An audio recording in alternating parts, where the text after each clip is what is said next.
Hello friends, welcome to my channel NextMed. If you have not subscribed my channel, do subscribe my channel for more updates about my new videos and support me to grow my channel. Today we will discuss about ECG. It is one of the most important topic for medicos. I have tried my best to explain ECG to you in a very simple manner. You often get confused after seeing ECG and not able to get whether ECG is normal or not. In today's video, I have made the ECG very simple in just 10 steps. Let's start. ECG or electrocardiogram, it is the graphical representation of electrical activity going out in heart. Now, how to read an ECG in just 10 steps. Before that, we have to check the calibration or speed of the machine, which is set as 25 mm per second. In ECG, first we will see rhythm, if rhythm is regular or not. So we will interpret ECG in this manner. Rhythm, rate, axis, P wave, PR interval, Q wave, QRS complex, QT interval, ST segment, T wave. Step 1 is rhythm. To check rhythm, we check RR interval as in this ECG. RR interval are equal and there is P wave before every QRS complex. So this is a normal sinus rhythm. In the second ECG, as you can see, RR interval is not equal at any time and there is no identifiable P wave. Rhythm is irregularly irregular, which occurs most commonly in atrial fibrillation. Now this third ECG, normal regular rate with regular drawbeat. So rhythm is regularly irregular, which is seen in second degree heart block types. Step 2. To calculate heart rate from an ECG. If rhythm is regular in ECG, heart rate is calculated by 300 by large boxes between RR interval. This is an ECG graph paper. If the speed and calibration of ECG machine is 25 mm per second, then small square is equal to 0.04 second and one big square is equal to 0.2 seconds. 5 large square is equal to 1 second. So in this normal sinus rhythm ECG, there are 4 large boxes between RR interval. So rate will be 300 by 4, that is 75 beats per minute. But if rhythm is irregular on ECG, as in atrial fibrillation, rate is calculated by number of R waves in 6 seconds into 10. So as to get rate per minute in this ECG strip, there are 9 R waves and 9 QRS complexes. So rate is 90 beats per minute. 300 by RR interval formula is valid only when rhythm is regular. Step 3 is to calculate axis. Normal cardiac axis is minus 30 degree to plus 110 degree. And to know about axis, first we should know about 2 lead ECG. There are 3 bipolar leads, lead 1, 2, 3, and 3 unipolar leads, which are augmented voltage leads, which are AVR, AVL, and AVF. And 6 chest leads from V1 to V6. To calculate axis, most commonly we use perpendicular leads, that is lead 1 and AVF. In this ECG, net QRS complex in lead 1 and AVF are positive. So if we will plot these positive deflection in the diagram, we will get vector in normal cardiac axis range. So this is a normal axis ECG. If net QRS is positive in lead 1 and negative in AVF, the net vector will be left axis deviation range. If net QRS is negative in lead 1 and positive in AVF, the net vector will be in right axis deviation range. Now look at this ECG. Net QRS in lead 1 is positive, net QRS in AVF is negative. So this ECG is showing left axis deviation or LAD. So what do you understand from this?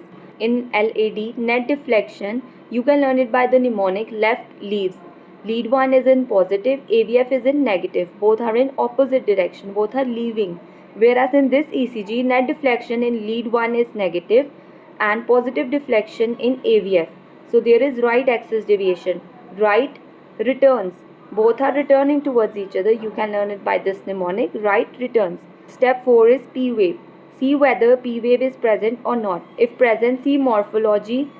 For this, we will look in lead 2 and V1. Height of normal P wave is less than 2.5 mm in lead 2, which are limb leads, and less than 1.5 mm V1 in precordial leads. And width should be less than 0.12 second. In this ECG, in lead 1, P wave is tall and peak. These are called as P pulmonale, seen in right atrial enlargement. If P waves are bifid or have a notch in between, it is called P mitral, seen in left atrial enlargement. Step 5 is PR interval. It is from start of P wave to start of Q wave. Some people say it PQ interval. Normally it is 0.12 second to 0.2 second. That means it involves 3 to 5 small squares. It is prolonged in AV blocks, reduced in Wolff-Parkinson-White syndrome, in which there is accessory pathway which conduct impulses faster than normal, producing shorter PR interval, and PR interval is depressed in pericarditis. Step 6 Q wave. It is called pathological if more than 2 small squares deep and usually indicate current or past MI. As you can see, deep Q waves in lead 2, 3 and AVF. So this is the ECG of old inferior wall MI. Step 7 is QRS complex. Normally it is 0.08 to 0.12 second, that is 2 to 3 small squares. It is widened in ventricular arrhythmias, which can be ventricular ectopic or ventricular tachycardia or ventricular fibrillation or any pathology below bundle of His. QRS is also widened in bundle branch block. In RBBB, there is M pattern in V1 and W pattern in V6. You can learn it by the mnemonic marrow, where double R is for RBBB and M is for V1 and W is V6.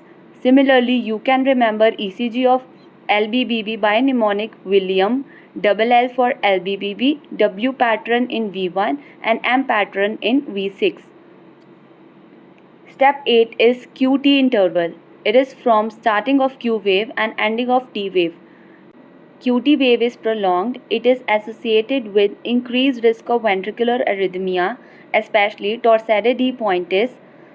Step 9 ST segment. It is isolated section of ECG between the end of C wave, that is J point, and beginning of T wave. As in the ECG, you can see ST elevation, which is commonly due to acute myocardial infarction or in periventricular arrhythmias. If ST elevation is present in V1, V2, then it is septal wall MI. If it is present in V3, V4, then it is anterior wall MI. If present in lead 1 and AVL, V5, V6, then lateral wall MI. If present in second, third AVF, then it is suggested inferior wall MI. ST depression is seen in NST-MI, non-ST elevation MI, myocardial ischemia, posterior MI and many other causes. Last step is T wave. It is upright in all leads except in AVR and V1. Tall, narrow peak curves are seen in hyperkalemia. Broad asymmetric hyperacute T wave seen in early stage of STEMI or ST elevation MI. Inverted T waves are seen in myocardial ischemia or infarction or can be in ventricular hypertrophy. This is all about ECG. Anyway, if you have understood these 10 steps in this manner, you will able to detect majority of arrhythmias very easily. If you liked my video, do like, comment, share and subscribe my channel, and feel free to comment about the video and if you have any doubt about any topic. Thank you.